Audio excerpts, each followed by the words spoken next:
स्थूलवाचन standard 9th हास्यचित्रातील मूलं। स्थूलवाचन है काजीरंगा। जो स्थूलवाचन है वो अपने को ये साल 25% पोर्शन रिडक्शन हुआ, इसकी वजह से वो लेसन नहीं है। लेकिन स्थूलवाचन मधला सेकंड सेक्शन मधला हास्यचित्रातले मुलं हा आपल्याला आहे। बघूया, लेखक आहेत मधुकर धर्मापुरीकर। अभी हास्य चित्र इस पाठ में लेखक ने हास्य चित्र व व्यंगचित्र म्हणजे काय, हास्य चित्र मीन्स व्हॉट, कार्टून्स, व्यंगचित्र कॉमिक्स, आणि ती कशी वाचायला पाहिजेत हे प्रस्तुत पाठातून त्यांनी सांगितलेलं आहे। हास्यचित्र आणि व्यंगचित्र आपल्याला हसवतात, विचार करायला भाग पाडतात। हास्यचित्रे व व्यंगचित्रे यातील भेदाभेद दर्शवत लेखकांनी चित्रदुनियेची सफर प्रस्तुत पाठातून घडविलेली आहे। In this lesson, the author presents a various aspect of cartoons by sharing some interesting example. Observe noteworthy cartoonist. आता बघूया, आपण दररोज कार्टून पाहतो, ती आपल्या इतक्या सवयीची झालेली आहेत की कार्टून्स ऐवजी त्याला कोणी व्यंगचित्र आणि हास्यचित्र म्हटलं की आपण थबकतो। शिवाय आपण सहसा ती पाहत असतो, ती असतात स्ट्रिप कार्टून म्हणजे चित्रमालिका। चिंटू हे सर्वात महत्त्वाचे असे उदाहरण आहे। स्ट्रिप कार्टून में चित्रमालिका, there are certain difference in cartoon and comic. आणि त्यांनी सांगितले की काही चित्रमालिका ज्या आहेत डिफरन्स आहे त्यांनी सांगितलेलंच आहे, पण चित्रमालिका चिंटू ही सगळ्यात महत्त्वाची चित्रमालिका आहे। आपल्याच एका भागाचं कार्टून पाहायला मिळतं, ते पाहून खुदकन हसू येतं आपल्याला। असं हे हास्यचित्र असतं, पण हास्यचित्र म्हणजे काय असं विचारलं तर ते आपल्याला काय सांगता येईल? हास्यचित्र आपण कुठलंही बघितलं तर अपने को हसी आती है। आता हास्यचित्र कुणी वेडवाकडं काढलं की त्याला झालं कार्टून। कुणी म्हणेल त्यात एक जोक असतो, कुणी सांगेल त्यात एक माणूस असतो, तो दुसऱ्याला बोलतो, ते वाचलं की आपल्याला हसू येतं, अशी ही करता येईल।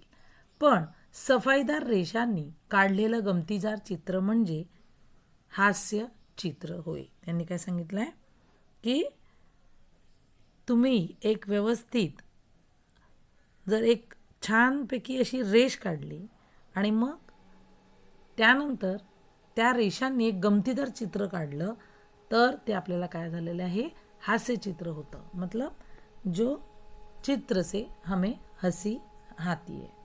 पण हसवणं केवळ एवढाच हेतू नसतो, व्यंगचित्र पाहिल्यावर आपल्याला हसूही येतं आणि आपल्याला त्याशिवाय काहीतरी सांगू पाहतं। आपण जर त्या चित्रापाशी थोडं थांबून राहिलं तर त्यात गमतीदार विचार मांडलेला असतो, हे आपल्या लक्षात येतं। आता व्यंगचित्र काय त्यांनी सांगितलंय,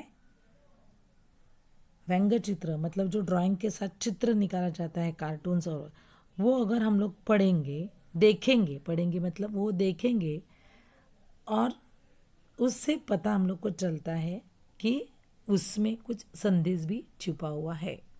मतलब हम लोग को हंसी भी आती है वो चित्र पढ़ के। The most difficult task for a comic artist is draw a children cartoons. आता त्यांनी काय सांगितलं आहे की लहान मुलांची हास्यचित्र काढणं सर्वात कठीण गोष्ट आहे। मुलांची केवळ मुलांसाठीच नाही तर हास्यचित्रात जी मुलं असतात ती मुलं काढणं फार अवघड असतं। का? तुम्ही काढून पहा तेव्हा लक्षात येईल। कारण लहान मुलांचं चित्र आकाराने काढलं तर ते थोडंच लहान मुलांचं वाटणार आहे। एखादा उंच माणूस काढला तर तो त्या उंच माणसाचा मुलगा वाटणार का? छे, मग धाडी मिशा नसल्या की होईल का चित्रातलं पोरगं नाही बुवा? तसंही होणार नाही। त्याला शर्ट आणि चड्डी घातली की होईल का ते पोरगं? चित्र काढायचा प्रयत्न केला की आपल्या अडचणी लक्षात येतात। मोठ्या माणसांकडे आणि मुलांकडे आपण बारकाईनं पाहिलेलं नाही, तेही आपल्याला स्पष्ट लक्षात येईल। आणि इथेच व्यंगचित्राचंच कौशल्य लक्षात येते। म्हणजे काय, the most difficult task is what, the most difficult task for a comic artist is to draw a children cartoon. Writing humor for kids seem easier than drawing of cartoon of child that looks convincing. सर्वात कठीण का तर अगदी छोटं मुलाचं चित्र आपण जर काढलं तर त्यांनी सांगितलं की लहान मुलगा त्याचा चेहरा असा निरागस दिसला पाहिजे. कळलं? तर ते व्यंगचित्रकार किंवा त्यांनी सांगितलं की सगळ्यात लहान मुलांचं ड्रॉइंग हे काढणं फार कठीण आहे. इथे वेगवेगळ्या चित्रकारांनी आपल्या व्यंगचित्रात हास्यचित्रात लहान मुलं कशी काढली, त्यांच्या बोलण्यातून वागण्यातून लहानपण कसं उमटलं ते पाहूया. अभी हम लोग को बाद में ये लेसन में एग्जाम्पल और ड्राइंग ही है और वो ड्राइंग के साथ हम लोग को वो चित्र समझ के लेने का है. आगे देखेंगे की आपण आता चित्र बघूया की आधी आठवण येते म्हणजे लहान मुलांचं चित्र आणि त्यांची जी हे सांगितलेले आहे. तर लहान मुलांचं चित्र सांगितलं की आठवण येते शीद फडणीस यांची ज्येष्ठ व्यंगचित्रकाराच्या चित्रांची. म्हणजे हे जे शीद फडणीस आहेत हे व्यंगचित्रकार आहेत. तर उन्होंने क्या किया है, चित्रातील शाळेतल्या 4वी-5वीच्या गणिताच्या पुस्तकाच्या फडणीसांची हास्यचित्र होती ती पाहताना गणिताचा बाऊ कमी झाला होता मुलांचा. मतलब 4th स्टैंडर्ड के टेक्स्ट बुक में जो ड्राइंग किए है वो है शी द फडणीस. उनके ही वो जो व्यंगचित्रकार थे उन्होंने बहुत सारे ड्राइंग किए हैं. आता हे हास्य चित्र पहा प्रस्तुत सामने अपने को इस चित्र में क्या दिया है वो बता रहे हैं की जाड रेषाने खरं म्हणजे मोठी माणसं काढता येतात असा आपला समज. मात्र या चित्रात फ्रॉक घातलेली ही मुलगी लहान बाळाला दूध पाजावे तशी या लहान रोपट्याला पाणी घालते, तेही किती काळजीनं दुधाच्या बाटलीने. मतलब क्या, देखो ये चित्र में क्या बताया गया है, द ऑथर स्केच कि the feeding bottle small girl is watering a mini plant with feeding bottle as if she feeding milk to a baby. Her caring innocence is well express in the picture. म्हणजे तिला त्या त्या झाडाची किती काळजी आहे ते आपल्याला दिसते. वो कितने प्यार से छोटे बच्चों की जो फीडिंग की बॉटल है उससे वो पानी वो प्लांट को दे रही है. म्हणजे चित्रातून आपल्याला समजते की तिला त्या झाडाबद्दल किती काळजी आहे. श्याम जोशी सेकंड बघूया. श्याम जोशी हे मराठीतले मागच्या पिढीचे महत्त्वाचे हास्यचित्रकार कोण आहेत? Another sketch by Shyam Joshi. In the first picture crawling baby is shown with a speech balloon. काय दिलेलं आहे की अख्खा भारत बंद असला तरी आम्ही मात्र उघडेच आहोत. मतलब क्रॉलिंग बेबी छोटं रांगणारं बाळ आहे, उसने कपडे नहीं पहने हैं. कळलं? आणि भारत बंद असला तरी काय झालं आहे, आम्ही मात्र उघडेच आहेत. और दूसरे पिक्चर में बागेत एकही फूल नहीं रे मिळालं बाप्पा.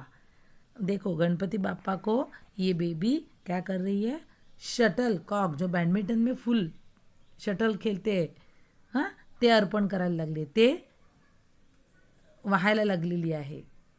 मतलब देख के हम लोग को हंसी आती है. वो भी फुल, उसको शटल बोलते हैं, मराठीत फुलच म्हणतात, पण ते गणपती बाप्पाला वाहते. तशी ही चित्राची गमतीदार हुबेहूब नक्कल असते. डेव्हिड लँगडन या अमेरिकन व्यंगचित्रकाराची ही चित्र पहा. पहिल्या चित्रात चतुर मुलगा पैशाचा गल्ला फोडतो, हा त्याचा पराक्रम आपल्याला दिसतो. मग त्याच्या चेहऱ्यावरचे ते भाव आपल्याला जाणवतात आणि खरे वाटतात. David Langton. अभी ये चित्र में क्या दिया है कि एक छोटा बच्चा पिगी बैंक फोड़ रहा है, उसने जमा किए पैसे देखकर वो बहुत खुश है. और दूसरे चित्र में ये जो पिन है उसकी पिन चुभ रही है और इसलिए ये छोटा बच्चा रो रहा है. दुसरं चित्र भोकाड पसरणाऱ्या मुलाचं, त्याला व्यंगचित्र म्हणता येईल का बरं? His facial expression show fear and panic. कारण मुलाच्या रडण्याला काही कारण असतं इथे त्याचे हातपाय त्यांनी कसे काढले आहेत ते पहा. मतलब दिस पिक्चर में उसने ये छोटे बच्चों के हाथ पैर कैसे, वो बहुत रो रहा है, मोठं भोकाड पसरलेलं आहे, म्हणजे काय आ करून जोरात तो रडत आहे, हे ते व्यंग्यचित्रातून आपल्याला दिसते. लहान मुलं कशी दिसतात चित्रात, त्याचं नेमकं काय रहस्य आहे ते पाहायचं असेल तर या व्यंगचित्रात हास्यचित्रात मोठा माणूस आहे आणि मोठा मुलगा असे दोन्ही आहेत. अशी चित्र पाहावीत हे आहे. जागतिक कीर्तीचे व्यंगचित्रकार आर के लक्ष्मण यांचे व्यंगचित्र खेड्यात मुलांचे केस कापणारे असायचे. मुलाला जमिनीवर बसवून त्याचे केस कापले जायचे. इथे पहा, तो माणूस कसा बसला आहे, त्याचा आकार, त्याच्या चेहऱ्यावरचे हावभाव. इस पिक्चर में आपको दिखाई देगा कि गांव में बाल, छोटे बच्चों के बाल, वो जो बार्बर है, हाँ, और वो छोटा बच्चा जिसके बाल काट रहे हैं उसकी फेस, त्याचे हावभाव त्यांनी सांगितलं आहे की हे चित्रातनं आपल्याला जाणवते. वैताग किती कंटाळलेला, ये बच्चा जो है वो बहुत म्हणजे कंटाळलेला आहे. त्याचे expression, bodily posture that create a striking contrast between them. ते एक्सप्रेशन जे आहेत त्याची फेशियल एक्सप्रेशन, ते कसं दिसतं, कंटाळलेला आणि वैतागलेला मुलगा दिसतो. आता चिंटूची चित्रमालिका पहा. ही चित्रमालिका ये चिंटू का है. इस चित्र में क्या क्या दिया है वो हम लोग देखेंगे. चिंटूची चित्रमालिका आपण बघणार आहोत. या चित्रमालिकेमध्ये जोक्स आहेत ते आपण वाचणार आहोत. Chintu, this is the cartoon strip of Chintu. In this first picture, पहिल्या पिक्चरमध्ये काय विचारलंय बघा त्यांनी, पप्पा नदीचं पाणी कुठे जातो हो. हा चिंटू आहे, अपने डॅडी को पूछ रहा है. हां, ब्रिजच्या वरती उभा आहे आणि तो विचारतो, पप्पा ह्या नदीचं पाणी कुठे जातो हो. ही नदी मोठ्या नदीला मिळते, मोठी नदी समुद्राला मिळते. उसके पिताजी क्या बोल रहे हैं, ये छोटी नदी आहे, ती काय जाते, समुद्र में जाके मिलती है. मग परत त्याला पिताजी नाही तर त्यांना, अरे चिंटूने आपल्याला कशाला विचारलं असेल, म्हणजे चिंटूला विचारतो, का रे तू असं का विचारतो. तुमच्या स्कूटरची किल्ली नदीत पडली आहे म्हणून विचारतो. अभी देखो ये कार्टून में जोक्स में उसने क्या बताया है.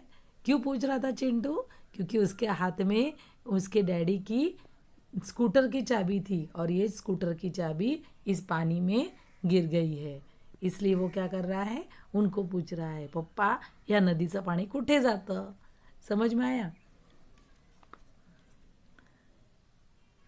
He know where the river flows, so he answered enthusiastically that the river joined the sea. But in the next picture, after father asks his reason, Chintu clarified that he has dropped the scooter key in the river. म्हणजे त्यांनी ती स्कूटरची चावी त्या वाहत्या पाण्यामध्ये पडलेली आहे. पुढे बघूया. आता आणखी एक गंमत पाहू. एक हंगेरियन व्यंगचित्रकार रेबर यांचे व्यंगचित्र. चित्र पाहताच आपल्याला वाटते ही दोन वेगवेगळी चित्र आहेत, एक लहान मुलगा आणि एक मोठा माणूस. पण भिंतीवर लावलेलं तेच चित्र आणि दोघांच्या केसाची ठेवण पाहिल्यावर लक्षात येतं की लहानपणी मोठे व्हायोलिन वाजवतो आणि आता मोठा झाल्यावर लहान व्हायोलिन वाजवतो. लहान मुलांना मोठ्या वस्तूचं आकर्षण असतं. वाढत्या वयानुसार आपण जपलेला छंद अधिक खोल सूक्ष्म होत जातो. बाह्य आकाराचं आकर्षण कमी होत असतं, असं या व्यंगचित्रकाराला सांगायचं आहे. लास्ट हे सेकंड लास्ट पिक्चर है, उसमें क्या दिया है, छोटा बच्चा है वो टेबल पे चढ़ के बड़ा वायलिन लेके बजा रहा है. और वही दूसरे पिक्चर में क्या दिया है, यही लड़का उम्र से बड़ा है लेकिन हाथ में उसके वायलिन कित्तू सा है, देखो छोटा वायलिन है. हे वायलिन तुम्ही बघताय. तर त्याने काय सांगितलं की लहान मुलांना मोठ्या वस्तूचं आकर्षण असतं आणि मोठ्या मुलांना लहान बाह्य आकाराचं आकर्षण कमी असतं, हे त्यांना सांगायचं आहे. पुढे एक हास्यचित्र त्यांनी दिलेलं आहे. आता हे हास्यचित्र चित्रकलेवर हुकूमत मिळवली की हास्यचित्रात काय जादू करता येते याचं उदाहरण ब्रिटिश व्यंगचित्रकार नॉर्मन थेलवेल यांनी मुलांची कॅप आणि शर्ट आणि सॉक्स, बूट हे पाहून लक्षात येतं की हा स्काउटचा मुलगा आहे. त्याच्याकडे सर्वच उपयोगी वस्तू अगदी तयार असतात, पण इथे त्याच्या बुटात अगदी मध्यभागी काहीतरी घुसून बसलं आहे अन ते काढण्याच्या नादात असलेला हा मुलगा पहा कसा वेडावाकडा झालेला आहे. शिवाय त्याचा चेहरा अगदी आपल्याला गुंतवून टाकणारं हे हास्यचित्र आहे. मतलब उसका फेस, उसके शूज़ में कुछ तो घुसा है और उसके फेस से अपने को पता चलता है, ये चित्र देख के अपने को पता चलता है कि something wrong with his shoes, किंवा त्याचं सगळं काहीतरी वस्तू किंवा काहीतरी टोचत आहे त्याच्या पायाला आणि त्याच्या चेहऱ्यावरनं हावभावावरनं आपल्याला ते दिसत आहे. आता आपल्याला लक्षात आलं असेल की लहान मुलांचं चित्र काढताना त्या चित्राचा किंवा त्या मुलांचा लहान आकाराचा महत्त्वाचा नसतो, तर शरीराच्या प्रत्येक अवयवाचा आकार त्या प्रमाणात लहान असणं गरजेचं आहे. उन्होंने क्या कहा है? Drawing of the small child or children, the artist has to make sure that the size and shape of each body part has to be proportionate. म्हणजे छोट्या मुलांचे अवयव आणि बॉडी पार्ट सेम असणं गरजेचं आहे, लहान प्रमाणात असण्याचं गरजेचं आहे. हातापायांची बोटं ती लहान काढली की आपोआप नखं लहान होतात. नाकांचा ओठांचा आकार काढल्यावर कळतं की लहान मुलांच्या भुवया तशाच लहान किंवा एका रेषेच्या असतात. लहान मुलांना दाढी मिशा नसतात, हे तुम्हाला सांगायची गरज नाही. यापुढे व्यंगचित्र हास्यचित्र पाहताना काढताना अशा बारीक सारीक गोष्टीची नोंद तुम्ही सुद्धा घेऊ शकता. उन्होंने लास्ट पैराग्राफ में बताया है कि the artist has to make sure that the size and the shape of each body part of the small child, it should be proportionate, and if the finger is drawn smaller in size, the nail must also reduce to that proportion. अगर हम लोगों ने finger हाताची बोटच जर छोटी काढली तर आपोआप नखंसुद्धा छोटी दिसणार आहे. तर children do not have beard and moustache, म्हणजे काय, आयब्रोज, त्याच्या भुवया ज्या आहेत त्या लहान किंवा एकाच रेषेच्या असतात आणि त्यांना दाढी मिशासुद्धा नसतात. ये छोटी छोटी बातें अगर हम लोग ध्यान में रखेंगे तो हम लोग भी